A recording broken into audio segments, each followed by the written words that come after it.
है कांग्रेस के थ्रू जो है पंजाब को जारी है, ऐसे में आप क्या कहेंगे? देखिए, जब प्राकृतिक आपदा आती है तो सारी इंसानियत एक हो जाती है। हमारा देश एक है। प्राकृतिक आपदा जब आई, और अगर कहीं प्राकृतिक आपदा आए वहाँ हम अगर उनके साथ नहीं खड़े होंगे तो जब हमारी कभी बात आएगी तो कौन हमारे साथ खड़ा होगा। ये एक धर्म की बात रहती है, और उस बात का अनुपालन करते हुए हमारे कांग्रेस पार्टी के पूरे परिवार ने, हमने सबने मिल के, क्योंकि पंजाब से कई जो हमारे विधायक थे, कई जो वहाँ के हमारे से जुड़े हुए लोग थे, उनके हमारे पास टेलीफोन आए कि अभी खाने का तो सामग्री पूरी पहुँच गई पंजाब में, लेकिन पशुओं के चारे की बड़ी भारी किल्लत का सामना करना पड़ रहा है।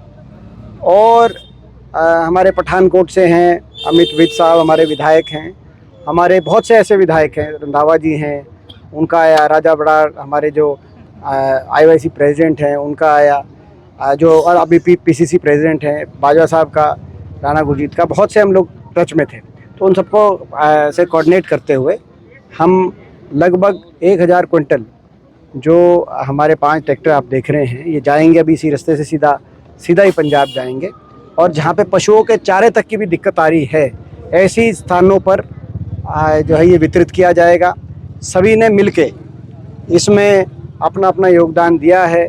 मैं सभी का धन्यवाद करता हूं। मैं विशेष तौर से इनमें जो हमारे विधायक हैं, इंदुराज भालू जी, जो हमारे पूर्व विधायक हैं, सुभाष गांगुली जी, और हमारे पूर्व विधायक हैं सुरेंद्र पवार जी, उनका विशेष इसमें योगदान रहा है। बाकी सारे कांग्रेस परिवार का इसमें योगदान रहा है, तो सबका हम धन्यवाद करते हैं।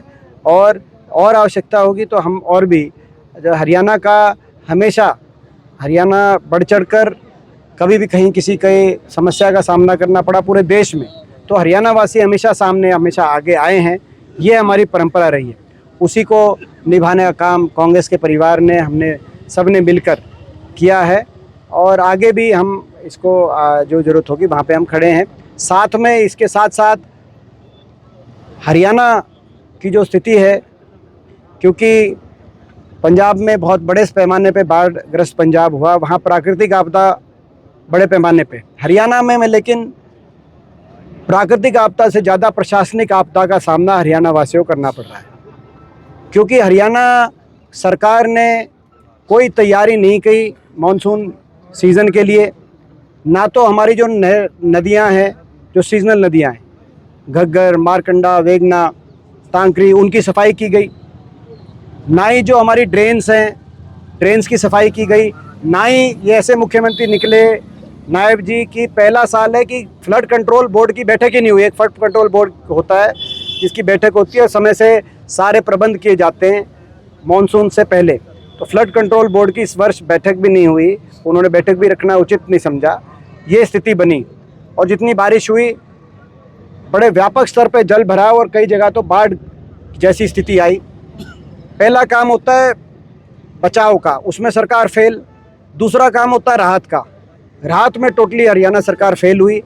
बाकी हर प्रदेश ने राहत का पैकेज अपनी जनता के लिए घोषित करने का काम किया, चाहे पंजाब हो, चाहे हिमाचल हो, चाहे दिल्ली हो, चाहे राजस्थान हो, चाहे जम्मू कश्मीर हो, चाहे उत्तराखंड हो। हर प्रदेश ने अपने अपने नागरिकों के लिए राहत के पैकेज की घोषणा करी, और केंद्र सरकार ने भी कई प्रदेशों की करी। जैसे कल प्रधानमंत्री जी ने पंजाब और हिमाचल उत्तराखंड के लिए करी। लेकिन हरियाणा ऐसा प्रदेश है, ना तो प्रदेश की सरकार ने कोई अपने नागरिकों को कोई विशेष पैकेज की कोई घोषणा करी, राहत का पैकेज, ना केंद्र की सरकार ने हरियाणा वासियों के लिए किया। हरियाणा से कितना मैं समझता हूं कि भेदभाव किया जा रहा है, और हरियाणा सरकार कितनी विफल है, ना प्रबंध में सफल हो पाई और ना लोगों को राहत पहुंचाने में सफल हो पाई। हमारी मांग है विशेष पैकेज हरियाणा के लिए घोषित किया जाए, जिसमें किसान को स्पेशल गिरदावरी करके मुआवजा 60 से 70 हज़ार रुपये प्रति एकड़, क्योंकि कई जगह तो 2 फसल खराब होगी, 1-1 लाख रुपए प्रति एकड़ का नुकसान हुआ है। किसान को मुआवजा दिया जाए। जहां बहुत सी बस्तियों के अंदर, घरों के अंदर पानी घुस गया, मैं स्वयं बहुत जगह देख के आया हूं, अभी भी बहादुरगढ़ के अंदर मैं देख के आया, वहां 500 घर डूबे हुए हैं। तो जहां ऐसी स्थिति है वहां पर घरों में जो क्षति हुई है उसका सर्वे कराकर हर मकान को क्योंकि ज़्यादातर गरीब के घर हैं, कहीं तरेड़ आ गई, कहीं घर गिर गए, वहाँ पे वो मुआवजा दिया जाए। जहाँ दुकानों में छोटे दुकानदार का नुकसान हुआ है वहाँ वो मुआवजा दिया जाए। और जहाँ जाने गई हैं वो केवल एक मजाक है, जितना हरियाणा सरकार ने केवल एक ऊँट के मुंह में जीरे समान एक घोषणा करी है जहाँ पे जान का नुकसान हुआ है। तो माल के साथ साथ जहाँ जान का भी नुकसान हुआ है वहाँ पर हमारी मांग है कि उसको बढ़ाया जाए, संवेदनशीलता दिखाए सरकार, युद्ध स्तर पर एक मॉनिटरिंग कमेटी बने, मुख्यमंत्री जी खुद उस मॉनिटरिंग कमेटी की अध्यक्षता करें, उसको मॉनिटर करें कैसे सर्वे कराया जा रहा है, कैसे मुआवजा बांटा जा रहा है और आगे कैसे तैयारी करनी है। लेकिन मैं समझता हूँ कि मुख्यमंत्री जी तो मजाक में और केवल हंसी में व्यस्त हैं, उनको जनता के लिए समय शायद मिल नहीं रहा।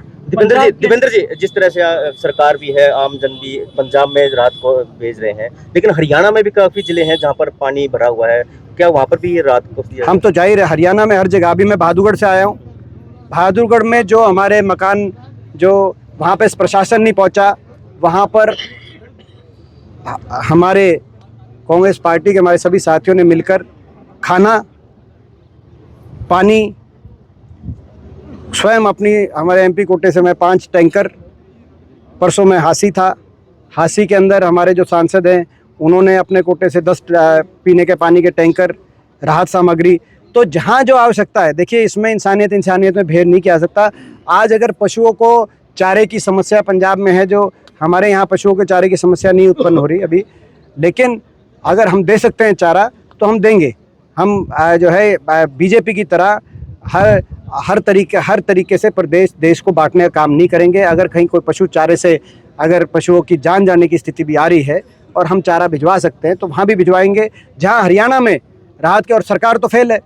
आज मैं बहादुरगढ़ से देखे, आपने जैसे उदाहरण दिया, आपको सरकार की तरफ से कोई राहत सामग्री नहीं बांटी जा रही बहादुरगढ़ के अंदर भी, जहाँ पे इतना कई कॉलोनियाँ डूब गई, लेकिन हम बांट रहे हैं। तो हम जितना कर सकते हैं उतना हम करेंगे, जितना हमारा जो है बस की है। बाकी तो जो सरकार है वो सरकार से भी लड़ेंगे। अभय सिंह चौटाला कह रहे हैं कि हरियाणा की जो सरकार बनी उसमें भूपेंद्र सिंह को, देखिए अभय चौटाला जी के बारे में मैं क्या कहूँ, आप कैबिनेट मंत्री अनिल कुछ कहूँ उनके बारे में? देखो, सुबह से लेकर शाम तक 11 साल हो गए, वो केवल एक ही नाम का जाप करते हैं। किस नाम का जाप करते हैं?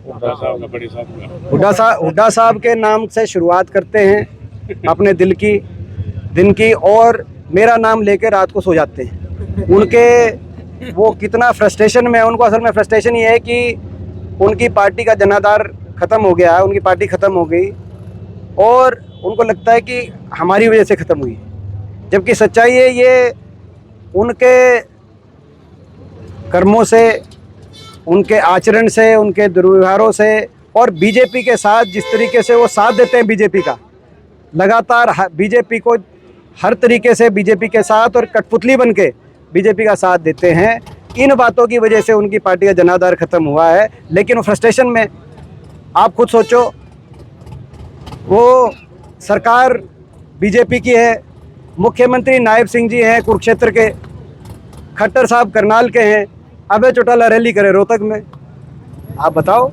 और केवल नाम हमारा लेते हैं। आपके पार्टी के एक कार्यकर्ता के घर अभय सिंह चौटाला चाय पी के आए हैं, क्या कहना चाहोगे? किसके घर आए? कोई कार्यकर्ता जीता हुड्डा के घर चाय पी के आए? हमारी जानकारी में कोई नहीं, अभी तक कोई ऐसा नहीं है जो पदाधिकारी हो, कोई कार्यकर्ता हो। अब किसी के घर तो कोई तो चाय पिएगा, इसमें क्या है, लेकिन कोई आपको ही पता है। दीपेंद्र जी, अब कैबिनेट मंत्री अनिल विज कहते हैं कि भूपेंद्र हुड्डा और दीपेंद्र हुड्डा खाली पल्ला घुमाने का काम करें। देखिए, आप एक बात बताओ, पहले आप कह रहे थे कि अभय चौटाला कहते हैं कि हुड्डा साहब और दीपेंद्र ये काम गलत करते हैं, फिर आप कह रहे हो कि अनिल विज जी कह रहे हैं कि हुड्डा साहब और दीपेंद्र ये काम गलत करते हैं, फिर आप कहोगे नायब सिंह जी कह रहे हैं कि हुड्डा साहब और दीपेंद्र ये गलत करते हैं, फिर आप कहोगे कि अरविंद शर्मा कह रहे हैं, गोहाना में हम खड़े हैं कि भाई हुड्डा साहब ने कहना, मतलब एक एक करके आप सबके एक साथ पूछ लो और आप कहो कि हरियाणा के साथ हम कि भाई हरियाणा में सारी हरियाणा के सारे बीजेपी, इनेलो, जेजेपी के लीडर मिलके बोला जी आपके बारे में ये बोल रहे हैं, एक साथ पूछ लो, हम एक साथ जवाब दे दिया करें। प्रदेश में मालिकाना लगातार हत्या हो रही है। राष्ट्रपति का चुनाव था, वोटिंग हुई है, आपके प्रत्याशी का क्या देखिए, केंद्र का जो हमारा जो है वो उस बारे में कि क्या इंडिया गठबंधन में जो है क्या आकलन था और कितनी वोट आई, वही उनका कोई जो अधिकृत बयान आएगा उसके बाद ही कुछ कहना उचित है। प्रदेश में सर को लेके इतनी बड़ी कैंपेनिंग हुई और दावा किया गया क्या सारिका जी, दोबारा बताओगे? सर को लेके, वोट चोरी को लेके SIR को बिहार में जो कैंपेनिंग हुई, हरियाणा में भी दावा किया जा रहा है। वोट चोरी आज पूरे देश के सामने उसका सच आ चुका है। कर्नाटक में लोकसभा चुनाव में भी एक लोकसभा के अंदर जो राहुल गांधी जी ने बात रखी अपने प्रेस वार्ता से, महाराष्ट्र के अंदर, बिहार के अंदर और हरियाणा के अंदर भी बड़े पैमाने पे वोट चोरी, चुनाव आयोग और बीजेपी की मिलीभगत से वोटर सूची में बड़े भारी लेवल पर फर्जीवाड़ा करके और हर तरह के हथकंडे अपनाकर ये सरकार बनाई गई है। ये जन भावना से बनाई हुई सरकार नहीं है। मैं याद दिलाऊं आपको, जब चुनाव से एक दिन पहले नायब सिंह जी ने प्रेस कॉन्फ्रेंस करी तो उन्होंने आप लोगों ने उनसे पूछा, प्रेस के साथियों ने, कि कल का क्या रहेगा, कल क्या आपकी सरकार बनने जा रही है, किस आधार पे आप कह रहे हो। ये भी कह सकते थे कि जनता का आशीर्वाद मिला है इसलिए सरकार बनेगी। उन्होंने कहा, क्या कहा कि हमने सारी व्यवस्थाएं कर दी हैं और कल हम सरकार बना देंगे। तो ये जो हुआ है, तो ये मैं समझता हूँ कि ये जो व्यवस्थाएं हैं वो सारी व्यवस्थाएं सामने आ गई हैं। जो सारी व्यवस्थाएं जो उनकी बात नायब सिंह जी कह रहे थे वो सारी व्यवस्थाओं की बात आ गई है और वो जो व्यवस्थाएं हैं वो वोट चोरी की व्यवस्थाएं हैं। और हरियाणा के अंदर ये सारा जो मामला हुआ है, गड़बड़ घोटाला हुआ है, इसका जल्दी हम खुलासा करेंगे, तथ्यों के साथ, प्रमाणों के साथ सारे देश के सामने लेके आएंगे कि प्रजातंत्र के ऊपर कितना बड़ा खतरा ये बीजेपी लेके आई है। और प्रजातंत्र और संविधान को बचाने के लिए, अपने मत के अधिकार को बचाने के लिए जनता को लड़ाई लड़नी पड़ेगी। ये हम सारी बात रखेंगे। लाखों राशन कार्ड काटे गए हैं, लाखों बनाए गए हैं, उसके ऊपर आप क्या कहेंगे? क्या वो भी वोट चोरी का कोई वो है? मैं इसमें राशन कार्ड पे तो मैं इतना ही कहूँगा, हरियाणा में 2023 में 27 लाख बीपीएल के कार्ड थे। 2024 चुनाव के समय इनको बढ़ाकर 51 लाख बीपीएल के कार्ड हो गए। और 2024 के चुनाव में हरियाणा में आज तक के देश के इतिहास में आज़ादी से भी डबल गरीबी दिखा दी। 75% गरीबी रेखा के नीचे, जो आज़ादी से भी डबल गरीबी। मगर बीजेपी ने जो राशन कार्ड बनवाए वो लोगों को लाभ पहुंचाने के लिए नहीं बनवाए, क्योंकि लाभ पहुंचाने के लिए बनवाते तो राशन कार्ड रहते। उनमें से बहुत से राशन कार्ड तो किसके बने यही नहीं पता चल रहा, मगर जिनके बने 2 राशन बटे और उसके बाद पिछले 5 महीने में 11 लाख राशन कार्ड हरियाणा में काटे गए हैं। ये मुख्यमंत्री जी ने विधानसभा में अपने जवाब में बताया, शिषपाल केरवाल जी के प्रश्न के। 11 लाख। जिस तूफान से हरियाणा में गरीबी आई थी चुनाव से 5 महीने पहले, उससे भी ज़्यादा बड़े तूफान से अमीरी का तूफान आ गया हरियाणा में। विधानसभा चुनाव में वोट